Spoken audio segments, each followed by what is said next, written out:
the internet as a massive, limitless cloud, but the reality is highly physical.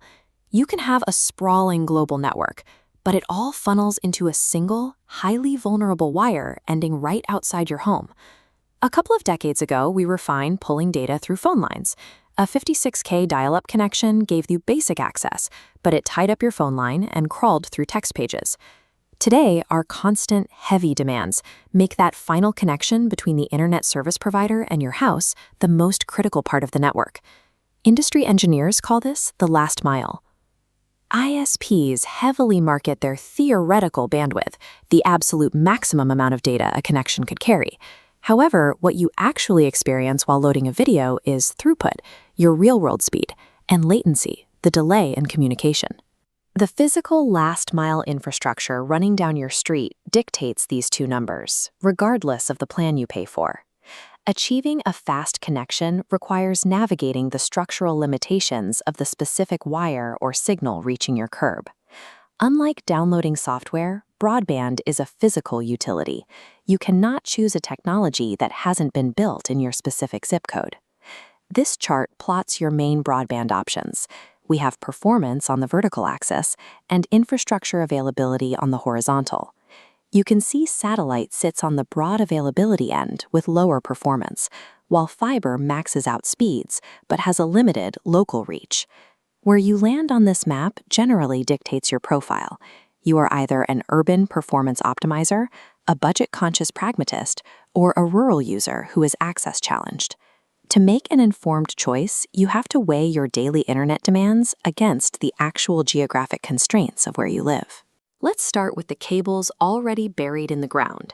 Digital Subscriber Line, or DSL, was the original broadband fix, simply repurposing the existing telephone infrastructure.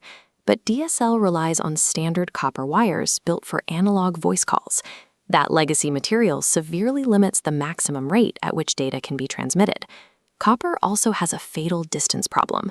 The further your house is physically located from the ISP's local hub, the more the electrical signal degrades, meaning your throughput noticeably drops. Cable broadband upgraded the system. Instead of phone lines, it pushes data through the thicker coaxial infrastructure originally laid down for cable TV. Because coaxial cable has higher capacity and the grids are widely available in most suburbs, cable provides a much higher baseline speed for millions of homes than DSL ever could. But cable operates on a shared medium. You and your neighbors are drawing from the same data pipe. When the whole neighborhood logs on to stream video at 8 p.m., the overall flow to your specific house tightens, causing speeds to drop. This comparison table lays out the reality of these legacy terrestrial options. DSL runs on aging copper and degrades over distance, while cable uses stronger coaxial lines but suffers from neighborhood congestion during peak hours. Copper and coaxial are highly convenient because the trenches were dug decades ago, but their physical properties create hard limits on modern performance. To break past those limits, the industry developed fiber to the home, or FTTH. Fiber completely abandons electricity-based networks. Instead of copper, it uses thin strands of glass. Your data is transmitted using pulses of light, completely bypassing the electrical interference that slows down older lines. The practical outcome is massive. Fiber delivers symmetric speeds, meaning your uploads are exactly as fast as your downloads, and it operates with virtually zero latency. The downside isn't technical, it's economic. Running brand new glass cables to individual homes requires massive, expensive infrastructure investments from ISPs. Bringing our comparison table back, fiber easily claims the top spot. It uses optical light for unmatched symmetric speed, but carries a severe penalty in infrastructure cost, keeping availability low. Fiber is the undisputed performance winner. But it remains a luxury dictated entirely by whether an ISP has decided to invest heavily in your specific neighborhood. If you sit outside the physical cable grids, or you just want an alternative to digging up your yard, the next option is wireless broadband, like 5G home internet. The primary advantage is immediate deployment. You plug a receiver into your wall, it connects via radio waves to the nearest cellular tower, and you're online. The trade-off is stability. Because it relies on radio waves, it is highly susceptible to physical signal interference from thick walls, heavy tree cover, and even bad weather. For the most remote, off-grid locations on Earth where cellular towers don't reach, satellite broadband serves as the final safety net. To get online here, your data must travel from a dish on your roof to a massive piece of hardware orbiting thousands of miles in space and back down to a ground station. That extreme physical distance takes time to cross.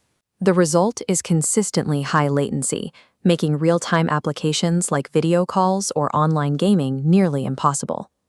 Completing our evaluation matrix, we add wireless and satellite. Both use radio waves to bypass the need for physical cables, but they introduce new flaws: localized signal interference for 5G and extreme latency for satellite.